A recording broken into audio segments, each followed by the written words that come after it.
Nos chega no dia 13 o primeiro caso suspeito de meningite. Naquela mesma data, no final da noite, um segundo caso suspeito de meningite. E no dia 14, um terceiro caso suspeito de meningite. Depois se passam, salvo engano, mais 2 dias e temos um quarto caso suspeito de meningite.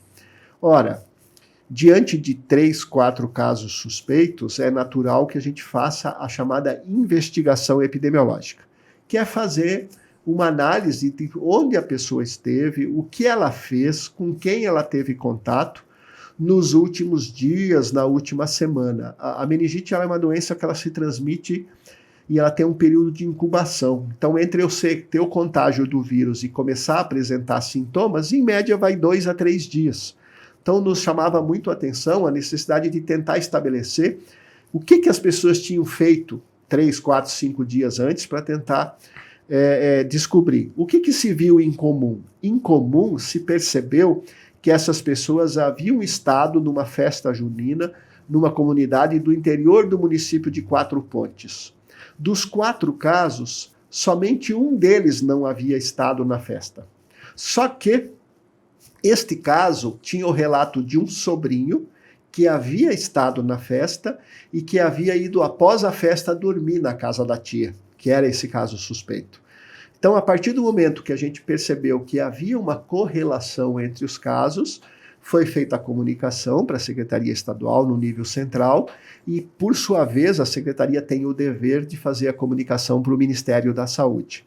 Se aprofundou a investigação, tivemos vídeo reunião com o pessoal do nível central de Curitiba, com o pessoal de Brasília, do Ministério da Saúde, a qual ocorreu tão logo tivemos a confirmação do primeiro caso como sendo de meningite meningocócica.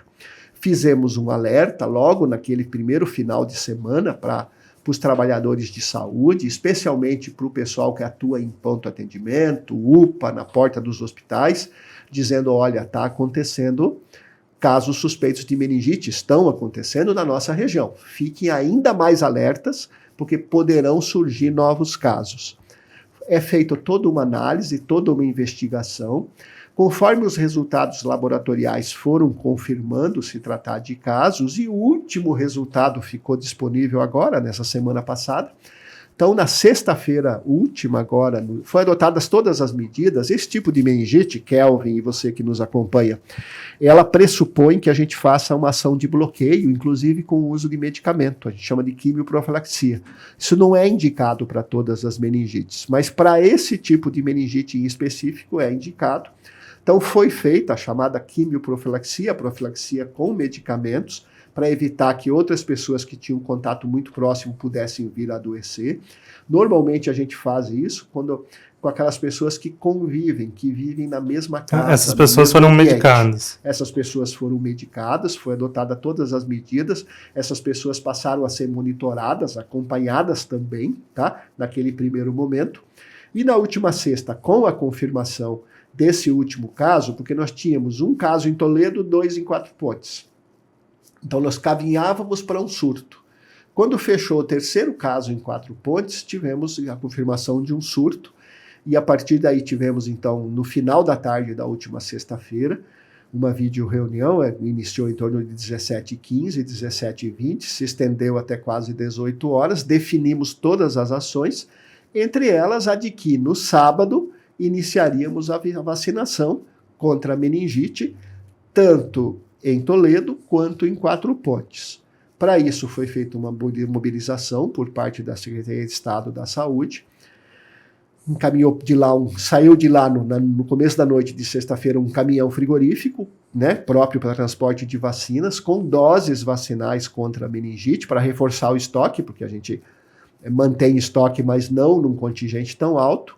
E tínhamos também já a orientação do Ministério da Saúde quanto aos públicos-alvos a serem vacinados. Aqui em Toledo, todas aquelas crianças de 3 meses a até 10 anos que não tenham sido vacinadas contra a meningite, e todos os pré-adolescentes ou adolescentes de 11 a 14 anos que não tenham sido vacinados contra a meningite. Aqui foi um caso, né? Lá em Quatro Pontes, a recomendação foi de que se vacinasse todas as pessoas que não haviam sido vacinadas abaixo dos 25 anos de idade e pessoas de 50 a 69 anos de idade. Por quê? Pelo fato de que, entre estes casos, tínhamos pessoas de 55, 64 anos.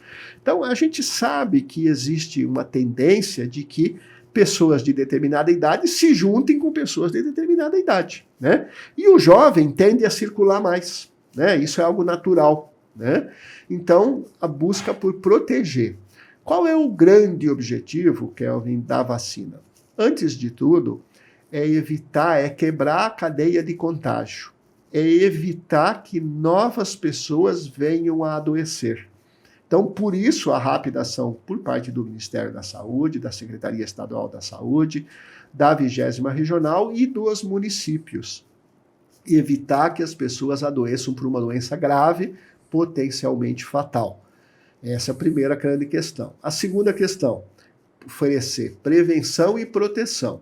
Ela é feita com a vacina, mas ela é também feita com hábitos simples, mantendo o ambiente aberto, bem ventilado, evitar compartilhar objetos, então não compartilhar a caneta, não compartilhar, material escolar, não compartilhar uma vasilha com água, não compartilhar o próprio celular, que às vezes dá para outra pessoa ver lá, uma foto, uma postagem, alguma coisa, né? Não compartilhar copo, talher, nada disso, né? E a lavagem das mãos várias vezes ao dia. Por quê? Como é que a gente contrai a doença? Como é que a gente se contamina? Ou é pelo ar, eu estou falando aqui, estão saindo gotículas de vapor aqui, que se tivesse bem frio a gente ia ver aquele vaporzinho se formando. Aquele vaporzinho que a gente enxerga quando está frio, na verdade ele sai o tempo todo. A diferença é que quando está frio ele consegue ter tempo de se condensar e tornar-se visível. E nesse vapor estão esses germes, essas bactérias, porque elas entram no organismo e elas ficam naquilo que nós chamamos de orofaringe, que é nada mais do que a cavidade oral, a boca, e a primeira porção da garganta. Tá? Elas tendem a permanecer ali e algumas pessoas vão causar doença, mas na maioria ela não vai ser capaz de causar doença. O grande problema é que essa pessoa passa a transmitir para as demais.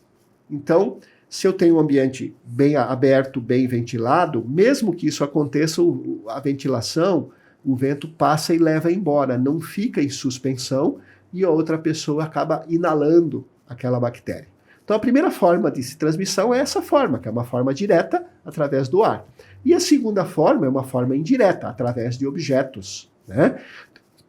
Então, por isso, a orientação para evitar compartilhar objetos. Ou ainda, às vezes eu contamino a minha mão, porque coloquei em determinado local, peguei o celular de alguém, alguma coisa, e depois, distraído, vou comer alguma coisa, levo a mão à boca. Ou mesmo coloco minha mão na boca, né, ou no nariz. Isso faz com que eu me contamine. Então, são medidas que são relativamente simples, mas que são de uma importância enorme no sentido da gente evitar o contágio. Quebrar o que nós chamamos dessa cadeia de transmissão, porque vai transmitindo de uma pessoa para outra. Provavelmente, né, e a investigação demonstra que provavelmente foi o que ocorreu, havia entre essas pessoas alguém nessa festa que estava contaminado, desconhecia o fato, estava iniciando os sintomas, né? A pessoa não valorizou, porque logo no início, embora evolua muito rápido, os sintomas são muito fugazes, muito simples. É uma dor de cabeça, um mal-estar no corpo, uma febre que não é muito alta. A pessoa acha que ela vai ficar resfriada, vai pegar uma gripe, né? Só que rapidamente começa a dor de cabeça, aumenta muito, começa a ter dor e rigidez na região da nuca, dificuldade para dobrar o pescoço, a cabeça, começa a haver náusea, começa a haver vômito. Nas crianças pequenininhas, às vezes, a gente vai observar uma grande irritabilidade, chora muito, depois que fica muito sonolenta, vomita, não aceita bem a comida, né? Febre associada sempre, e via de regra a gente tem febre associada, uma febre importante. Na criança, inclusive, costuma ser uma febre ainda mais importante, pela infecção, que é uma infecção importante. Então a gente tem todos esses sintomas que podem começar banais, menores, que a pessoa não valoriza no seu início, mas que rapidamente evoluem para um quadro mais grave. E a gente sabe que entre a população em geral, a gente tem um percentual de pessoas que é variável, mas que pode chegar a até 10% das pessoas que elas carregam essa bactéria por alguns dias na sua garganta, transmitem para as outras pessoas, mas não ficam doentes. Tá? Então, o objetivo aqui também é a gente proteger a comunidade, porque pode ser que hajam pessoas que estejam nessa condição, que tenham estado nessa festa, ou tenham tido contato com alguém que esteve, que chegaram a ter contágio, ser contagiadas, mas não desenvolveram a doença. Então, uma forma de prevenção se dá, e a forma mais eficaz, através da vacina.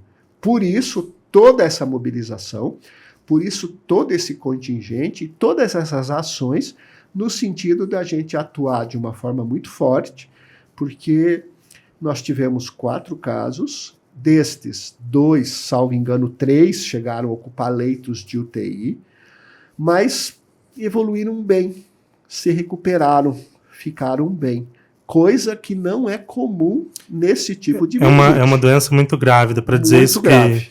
Que de 4 casos, igual você falou, 3 chegaram a precisar de leitos de UTI. Então, é uma doença já muito grave. Muito grave. Uma doença que, em algumas situações, até metade das pessoas chegam a morrer por ela. Então, o fato de termos 4 casos, nenhum óbito, nenhuma sequela, né? Porque a gente pode ter necrose de dedos, de membro, né? Das extremidades especialmente. A gente pode fazer abscessos no cérebro, coleções de pus, que vão levar a pessoa a ser uma pessoa com deficiência, né, dependendo da área do cérebro que for afetada, né, pelo resto da vida. Então é uma doença que ela é grave, ela é potencialmente fatal, mas ela tem prevenção, ela tem como a gente evitar que as pessoas adoeçam, né?